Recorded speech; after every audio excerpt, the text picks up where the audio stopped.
Over the past 2 years, the Xi Jinping administration has encountered more and more headaches. The most recent to unsettle Beijing are two of its closest partners, Russia and North Korea, who are getting closer to each other.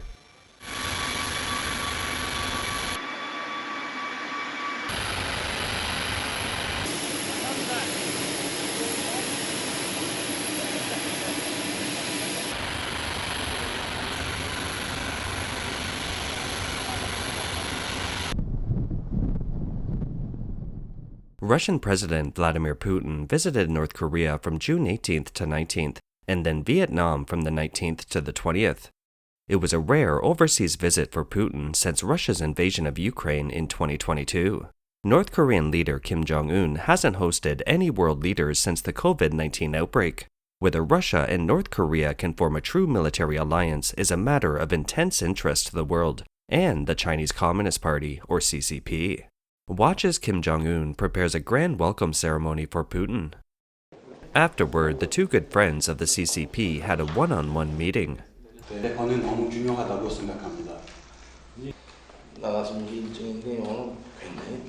Putin also drove his little brother Kim Jong-un around Pyongyang. The car he drove was an Urus, a Russian national brand.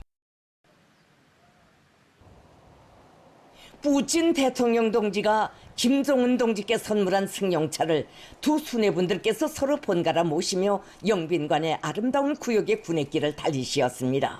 김정은 동지께서는 선물 받은 승용차의 성능을 높이 평가하시며 The highlight, of course, was when Kim Jong-un signed an agreement with Putin on June 19th that included a joint defense commitment. It was one of the most important Russian meetings in Asia in years, and Kim Jong-un called it the equivalent of an alliance. 우리 두 나라 사이 관계는 동맹 관계라는 새로운 높은 수준에 올라섰으며 이로하여 조선민주주의인민공화국과 러시아 연방의 공동利益에 부합되게 지역과 세계의 평화와 안전 환경을 굳게 수호하면서 강력한 국가를 건설하려는 두 나라 지도부의 원대한 구상과 인민들의 세계적 염원을 실현시킬 수 있는 법적 기틀을 마련되었습니다. The pledge is seen as the revival of a mutual defense agreement under the 1961 treaty adopted by the Cold War allies that was annulled in 1990 when the Soviet Union established diplomatic ties with South Korea. The agreement for a comprehensive strategic partnership signed by Putin and Kim Jong-un is one of the highest profile moves in Asia by Moscow in years. Article 4 of the agreement says, if either side faces an armed invasion and is in a state of war, the other side will immediately use all available means to provide military and other assistance in accordance with Article 51 of the UN Charter and the laws of each country. Article 51 of the UN Charter provides for the right of a member country to take individual or collective self-defense actions. The agreement also said that neither side would sign any treaty with a third country that infringes on the interests of the other and will not allow its territory to be used by any country to harm the other's security and sovereignty, said KCNA, the North Korean state news agency. It said that the two countries will take joint actions aimed at strengthening defense capabilities to prevent war and ensure regional and international peace and security. KCNA on Thursday released the full text of the agreement, which also included cooperation on nuclear energy, space exploration, food, and energy security. Putin explicitly linked the deepening of Russia's relations with North Korea to growing Western support for Ukraine, adding that Russia could develop military and technical cooperation with North Korea. Сегодня мы провели обстоятельные переговоры по всему комплексу вопросов практического взаимодействия. По итогам подписан новый межгосударственный договор о всеобъемлющем стратегическом партнерстве. Да, собственно, это не только заявление, это уже и происходит. И все это грубое нарушение взятых на себя западными странами ограничений в рамках различного рода международных обязательств. В этой связи Российская Федерация не исключает для себя развитие военно-технического сотрудничества с Корейской Народно-Демократической Республикой в соответствии с подписанным сегодня документом. In the run-up to Putin's trip, the Kremlin website carried an article Putin wrote for North Korea's labor news. It said, "We will develop alternative trade and settlement mechanisms that are not controlled by the West." Putin and Kim Jong-un each have their own agendas. Since the outbreak of the Ukrainian war, Russia has publicized how its relationship with North Korea is booming, raising the alarm of the US and its European and Asian allies. Officials from the US and allies, as well as UN sanctions monitors, say Russia has also made unprecedented use of North Korean-made ballistic missiles, banned by a UN Security Council resolution, to hit targets in Ukraine. UN monitors concluded that Russia fired at least one North Korean-made missile at a Ukrainian city in January. Ukrainian officials say that they have counted about 50 such missiles delivered to Russia by North Korea, but both Russia and North Korea deny it. Last month, U.S. Defense Secretary Lloyd Austin told U.S. lawmakers that North Korea supplied ammunition and missiles as well as Iranian drones to rebuild the Russian military. South Korea's Ministry of National Defense said earlier this year that between August last year and February this year, Pyongyang sent about 6,700 containers to Russia, which can hold more than 3 million 152mm artillery shells or more than 500,000 122mm multiple launch rocket launchers. The deepening cooperation between Russia and the DPRK is something that should be of concern, especially to anyone that's interested in maintaining peace and stability on the Korean Peninsula, but also supporting the people of Ukraine as they continue to fight against Russian aggression. And so, of course, you're well aware of DPRK providing ammunition and weapons to Russia that's been able to help them perpetuate their illegal and unprovoked war against the Ukrainian people. So it's something that we're going to continue to keep an eye on. I would say, though, taking a step back, our focus when it comes to the Indo-Pacific region and the Korean Peninsula is on working with allies and partners to promote peace, stability, and security in the region, and that will continue to be our focus. On the other hand, observers are concerned that Russia may violate international sanctions by helping North Korea develop its new military satellite program. Putin hinted at the Russia-North Korea summit last September that he would provide North Korea with satellite manufacturing technology. According to South Korean intelligence and security agencies, North Korea and Russia may use Putin's visit to North Korea as an opportunity to establish close military cooperation on the level of automatic military intervention in case of emergency. This will undoubtedly aggravate the tension in the East China Sea. While trade with China has rebounded since North Korea loosened border controls last year, Kim Jong-un's political contacts have been primarily with Russia. In September last year, Kim Jong-un made his first and so far only trip out of the country after the COVID-19 outbreak, traveling to Russia to meet Vladimir Putin. And Putin became the first world leader to visit North Korea since the country opened its borders. International observers believe that Putin's visit to North Korea will exacerbate tensions in the East China Sea, which could trigger a South Korean response that would push Seoul to strengthen its Indo-Pacific alliance with the US, further dividing the region into two camps.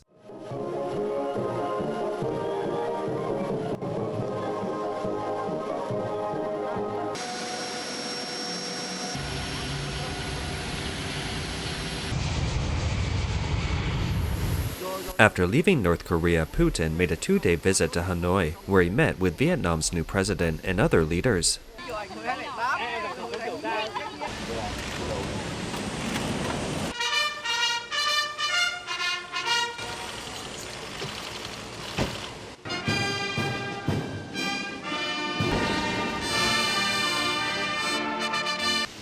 The US, which upgraded its relations with Hanoi last year to become Vietnam's largest trading partner, reacted harshly. Asked about the impact of the visit on relations with the US, a spokesman for the US Embassy in Hanoi told Reuters, "No country should provide Putin with a platform to preach wars of aggression, or it is allowing him to normalize atrocities." The spokesman added, "If he is able to travel freely, Russia's blatant violations of international law may be normalized."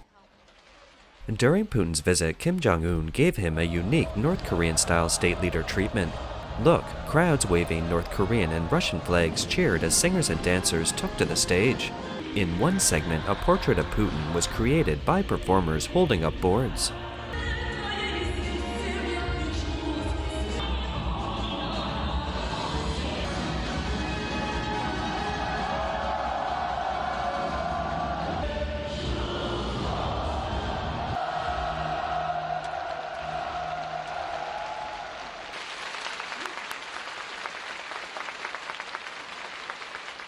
Beijing should be uneasy about how close Russia and North Korea are now. At a regular press conference on June 18th, a Chinese Foreign Ministry spokesman only said that the summit was a bilateral exchange between Russia and North Korea, but didn't elaborate. What can be surmised is that the CCP is in fact highly wary of Russia and North Korea's growing closeness.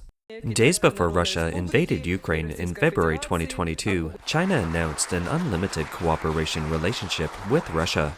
But Beijing has so far refrained from directly supplying weapons and ammunition to Russia. If Russia's military agreement with North Korea is supplemented by a similar treaty between the CCP and North Korea, the Russian-North Korean agreement would be like bundling the CCP under Russia's war chariot. This would be very unfavorable to the Beijing government, which is in a difficult economic situation. Some overseas Chinese analysts believe that the CCP, North Korea, and Russia are already known as the axis of evil. But there is a rift within this axis, which is who's in charge. Putin has never bowed to the CCP, even though he has courted it. Representatives of the CCP were absent from a major international conference in June 2024. The Associated Press reported on the evening of June 15th that the U.S. National Security Advisor Jake Sullivan said at the Ukrainian Peace Summit in Switzerland, "What is clear is that China is not here, and I presume they're not here because Putin asked them not to come, and they obliged Putin." In other words, Putin has considerable influence over Beijing in the Russia-Ukraine war. Moreover, a Russia-North Korean alliance would lead to North Korea's breakaway from the CCP's control, a situation Beijing doesn't want to see. Perhaps not coincidentally, senior Chinese diplomatic and defense officials visited Seoul on June 19th, the same day Putin visited North Korea. Commenting on the meeting, South Korea said, "We are concerned about Russian President Vladimir Putin's plan to visit North Korea on the same day, and the Chinese side expressed hope that exchanges between Russia and North Korea will contribute to peace and stability in the region." People in South Korea have also expressed concern. "I think this new alliance can be a threat to our country in terms of security. It's not like war will break out recklessly, but I think the possibility of war has increased compared to before."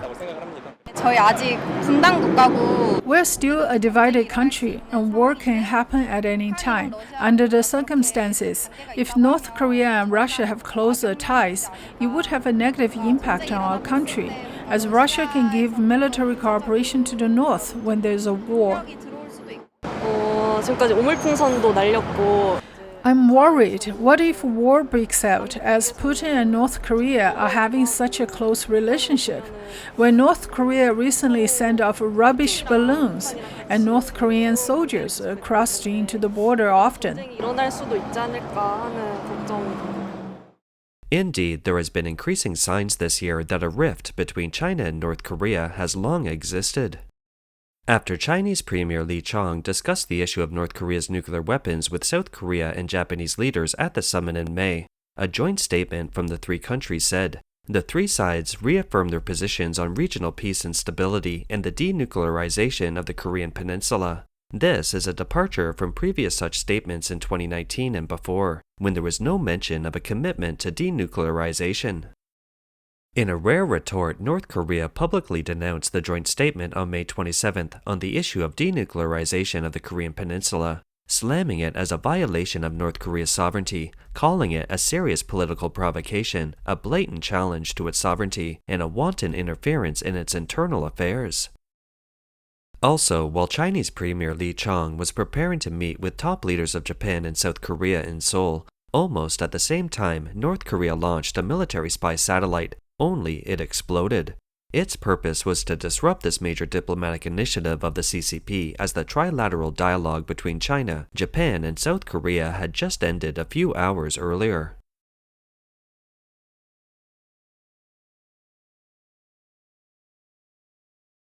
China is by far North Korea's largest trading partner, and the two countries signed a mutual defense treaty in the 1960s. Swen Wien, director of the China program at the Stimson Center in Washington, told Reuters that the relationship is unlikely to change, but Kim Jong-un's contacts with Putin and his unpredictable behavior have created new uncertainties for Beijing. The US, Japan, and South Korea topped the list of Beijing's biggest trading partners in 2023, despite growing conflict between China and the US over foreign policy and trade issues.